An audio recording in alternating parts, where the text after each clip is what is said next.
यदा बध्नं दाक्षायणा हिरण्यघोषतानिकाय सुमन्यमानाः तन्न आबध्नामि शतशारदा जाजुष्माञ्जलिधानभूष्पाः भाजन्याः शुद्धोदकस्नानं च समर्पयामि वामो फले सुमुराजादमिमादमुद्यतः। मैं ओम प्रकाश, आप जैसा ही इस समाज का एक साधारण सा युवक अपनी पारिवारिक परंपरा के अनुसार पूजा पाठ कर रहा हूं, किंतु हर बार इन कर्म कांडों को करते हुए यही प्रश्न मन में उठता है कि ओम प्रकाश, तुम ये क्या कर रहे हो? क्यों कर रहे हो? क्या ये करना जरूरी है? ओम प्रकाश, क्या इन प्रश्नों के पीछे छिपे रहस्यों को जानना चाहोगे?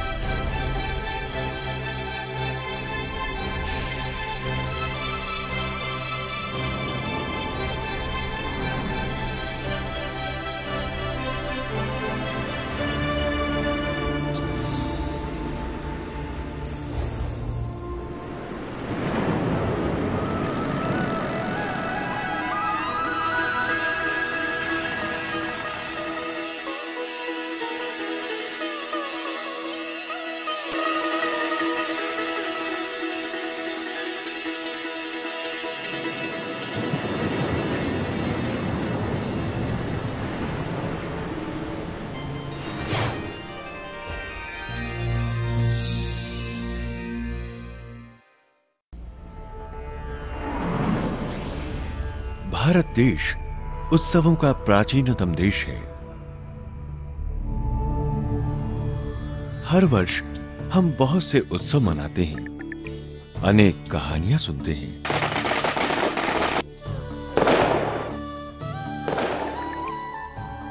अनेक कर्म कांड भी करते हैं और खोए हुए उन महत्वपूर्ण तथ्यों को पाने की कोशिश करते हैं जिन्हें हम शताब्दियों से विस्मृत कर चुके हैं।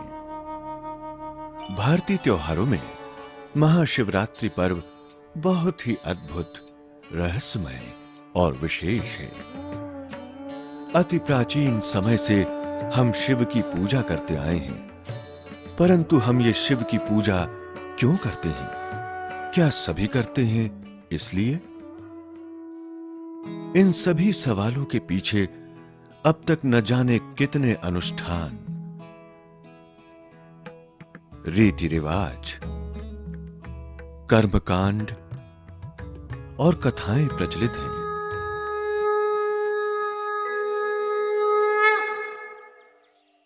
इनमें से ही एक है शिकारी की कथा। शिवरात्रि का दिन था। एक शिकारी सारा दिन शिकार ढूंढता रहा। इतने में उसे हिरणों का एक झुंड दिखाई दिया। उसने तीर से निशाना साधा, परंतु आहट पाकर हिरणों का झुंड तितर बितर होकर देखते ही देखते शिकारी की आंखों से ओझल हो गया। अंततः निराश होकर उसने सोचा, शिकार के लिए किसी पेड़ पर चढ़ जाना उचित होगा ताकि वो वहां आराम से बैठकर शिकार की प्रतीक्षा कर सके।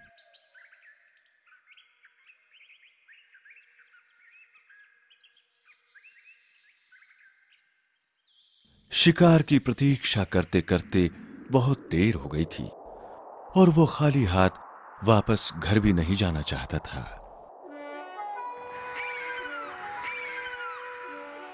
भूख और प्यास से व्याकुल बहुत समय व्यतीत हो चुका था, लेकिन दूर दूर तक शिकार का नामो निशान न पाकर वो थक चुका था। उसे नींद भी आने लगी थी, लेकिन अधिक ठंड होने के कारण संभवतः शिकार के साथ साथ उसकी निद्रा भी कोसों दूर चली गई थी। ठंड के मारे शिकारी के कांपते होंठ शिव शिव का उच्चारण करने लगे। इसी व्याकुलता में वो वृक्ष के पत्ते तोड़ता रहा और शिकार का भी इंतजार करता रहा। संयोगवश उसी वृक्ष के नीचे एक पुराना शिवलिंग था और वो वृक्ष भी बेल का था। शिकारी के हाथ से गिरता हर पत्ता शिवलिंग पर चढ़ रहा था। इतने में वहां पर एक हिरण आ पहुंचा। शिकारी ने तुरंत ही अपना निशाना साधा। शिकारी को देखकर हिरण बोला, रुको मित्र, मुझे मत मारो। मेरे परिवार वाले मेरी राह देख रहे होंगे। मैं अपने परिवार से विदाई लेकर आता हूं, फिर तो तुम मेरा भले ही शिकार कर लेना, ये मेरा वादा है। शिकारी ने उचित समझ उसे जाने दिया। हिरण जब अपने परिवार में पहुंचा तो वहां का वातावरण बड़ा ही आनंदमय था। हिरण ने शिकारी से किए गए वायदे की बात बताई। उस पर यह निष्कर्ष निकला, हम सब तुम्हारे साथ चलेंगे। इधर शिकारी हिरण की राह देख ही रहा था कि इतने में हिरण वहां आ पहुंचे। शिकारी ने अपना धनुष बाण उठाया। ये देख हिरण ने कहा, वायदे के अनुसार अब हम आ गए हैं।